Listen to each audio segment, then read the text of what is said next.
Chariot progressif. Le protocole est enclenché. Quelque part dans une petite ville endormie de Virginie occidentale, une bombe à retardement humaine vient d'être activée sans même le savoir. Likez cette vidéo et abonnez-vous si vous aimez les histoires où personne n'est ce qu'il prétend être. Mike Howell mène une existence des plus ordinaires à Lyman. Vendeur dans une épicerie, il passe ses journées à griffonner sa bande dessinée, les aventures d'Apollo Ape et Chip la Brique, seule chose qui donne un sens à sa vie dans cette ville où il ne se passe jamais rien. Il vit avec sa petite amie Phoebe et qu'il aime profondément et qu'il rêve d'épouser. Mais Mike traîne un boulet invisible.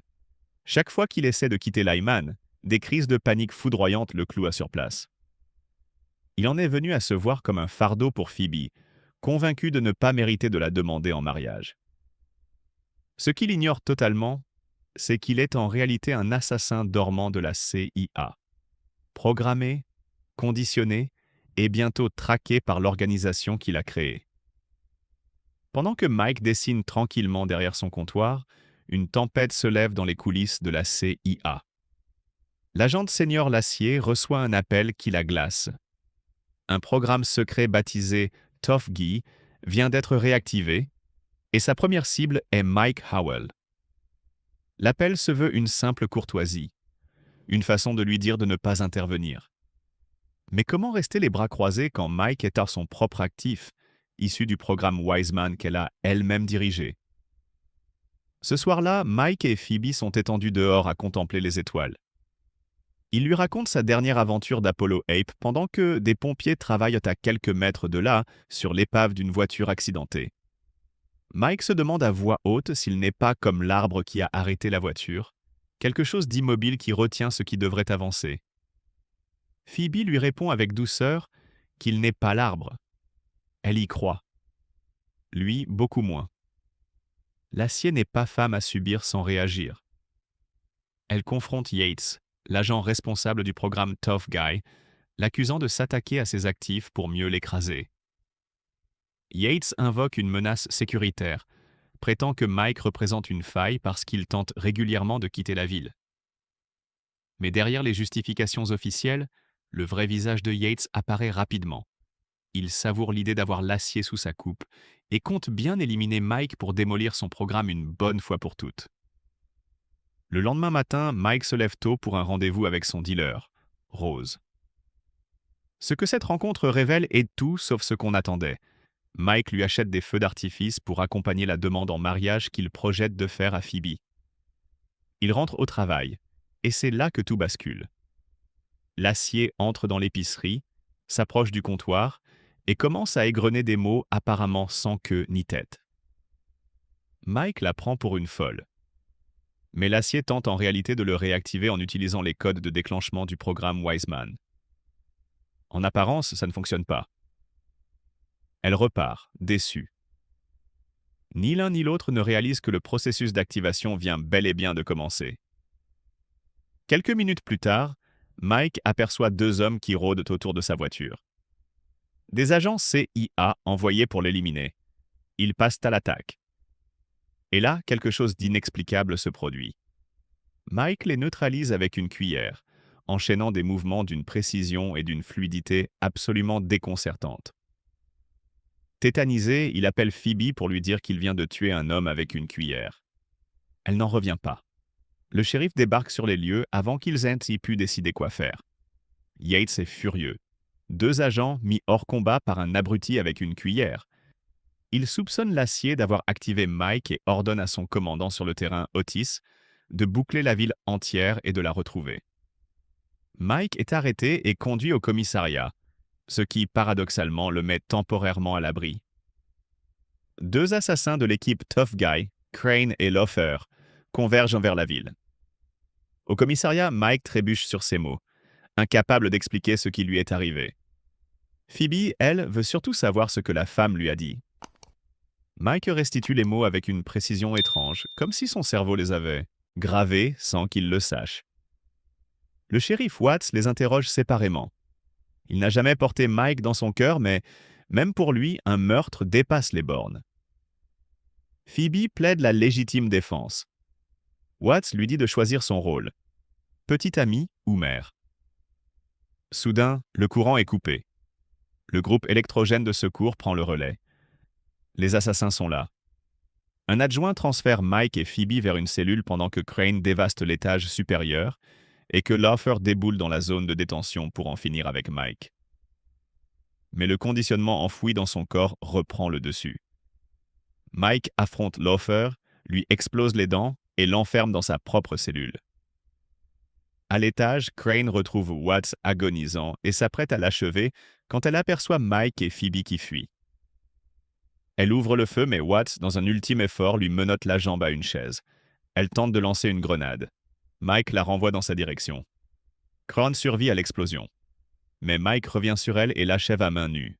Froidement, méthodiquement.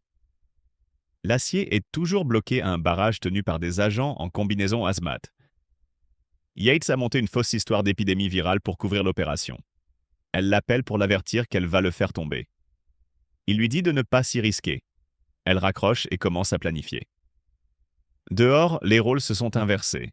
C'est maintenant Phoebe qui est en panique totale et Mike qui garde la tête froide, la rassurant avec un calme qu'ils ne se connaissaient pas. Ils vont monter dans sa voiture et partir. La voiture explose. Les assassins avaient posé une bombe avant l'attaque. L'acier arrive aux ruines du commissariat, voit le corps de Crane et appelle son ami et collègue l'agent Peter. Ce qui s'est passé ici n'a rien d'une opération propre et discrète. Ça ressemble à du carnage. Elle veut savoir d'où viennent les agents que Yates utilise. Et il lui faut des armes. Peter est inquiet, mais finit par accepter de l'aider. Mike et Phoebe se réfugient chez Rose. Mais en chemin, des fragments de mémoire commencent à remonter à la surface de l'esprit de Mike, flous et déstabilisants. Phoebe évite soigneusement le sujet. Mike, lui, réalise qu'il connaît tout sur les armes à feu, les techniques de combat, les tactiques militaires. Il pourrait nommer 50 types de chars sans effort. Quand ils arrivent chez Rose, il les fait entrer rapidement, terrorisés par le prétendu virus. Quand Yates atterrit à Lyman, il découvre qu'un vrai camp FEMA s'est installé, ce qui le met hors de lui. Il avait ordonné une opération discrète. Ses assassins Tough Guy sont réunis, Laufer inclus. Il veut en finir vite. Rose libère Mike de ses menottes.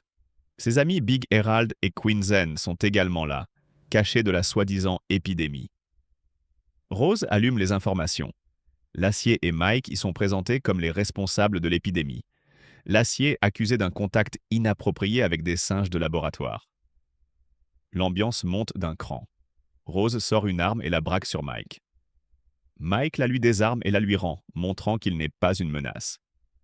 Mais Rose insiste pour les enfermer à la cave le temps de réfléchir.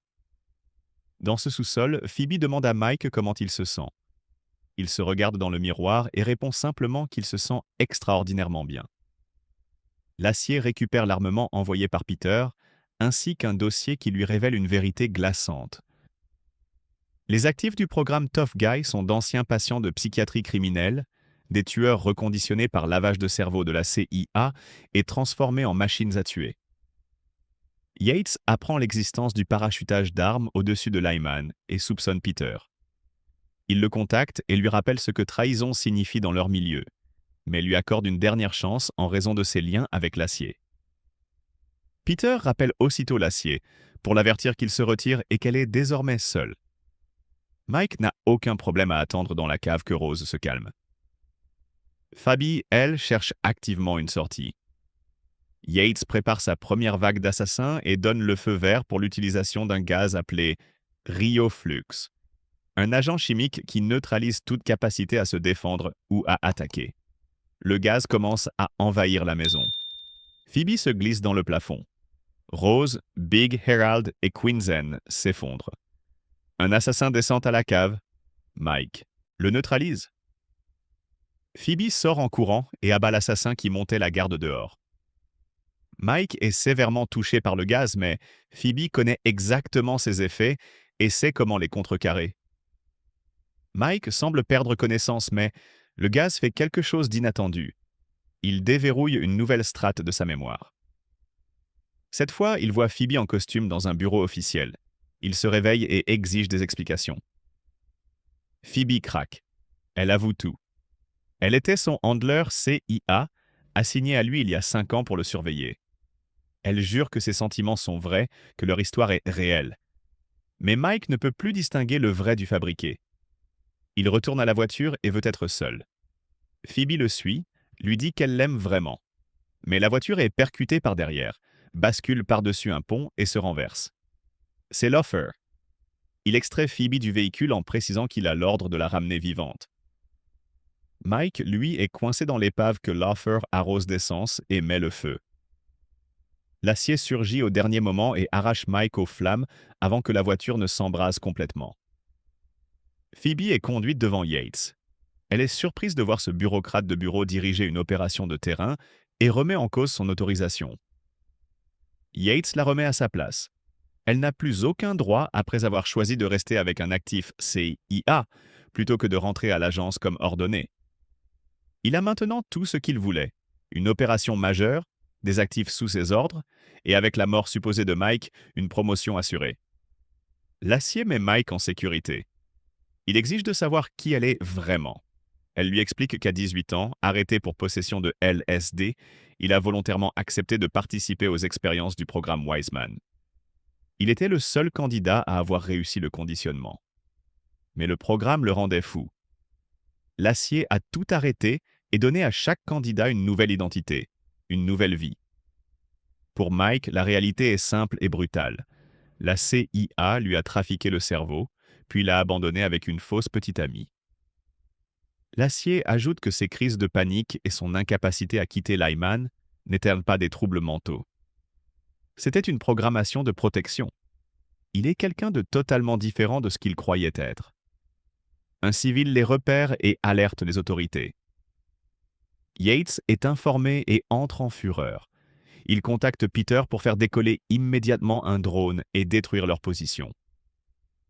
Voyant que Yates est prêt à raser la ville entière pour un seul homme, Phoebe tente de s'enfuir. Elle est immédiatement reprise. Mike, lui, a pris une décision. Il en a assez de fuir. Il retourne à la maison et s'installe calmement. L'acier surveille les alentours et lui confie que Phoebe l'aime sincèrement. Quand elle voit été chargée d'installer Mike à Lyman, puis de retourner à l'agence, elle a tout sacrifié, sa carrière, sa vie entière, juste pour rester avec lui. À cet instant, un assassin attaque. Mike le défenestre. Otis ouvre le feu sur la maison depuis l'extérieur. Un autre assassin, Beetle, tente de coincer Mike dans un couloir. L'acier l'explose à la chevrotine. Le drone approche. Yates ordonne le tir. Peter, chargé d'entrer le code d'activation, ne peut pas s'y résoudre. Mike est cloué au sol sous un déluge de balles, mais dans un éclair de lucidité, il fait ricocher une balle sur une poêle et touche Otis. Le drone dépasse sa fenêtre de tir. Peter, sachant qu'il vient de se condamner, contacte le supérieur de Yates, l'agent Kruger, et lui avoue tout. Kruger se met en route vers Lyman. Dans les bureaux de Yates, tout son personnel est évacué. Son opération lui échappe. Dans un ultime geste de désespoir, Yates appelle Mike directement. Mike lui demande de se rendre. Yates refuse et lui révèle qu'il tient Phoebe. Il lui passe Phoebe au téléphone. Elle lui dit qu'elle a compris. C'est elle l'arbre. C'est elle qui l'a retenu, pas lui. Mais malgré tout, elle l'aime. Mike raccroche et part la chercher.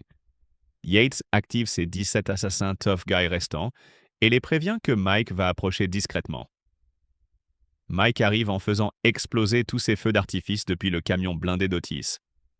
Yates attrape Phoebe et se replie dans un supermarché avec ses hommes. Mike défonce l'entrée en voiture et prend le micro du magasin pour dire à Phoebe qu'il arrive. Ce qui suit est une guerre d'un contre tous au milieu des rayons. Mike utilise absolument tout ce qui lui tombe sous la main comme arme. Il prend un coup de couteau.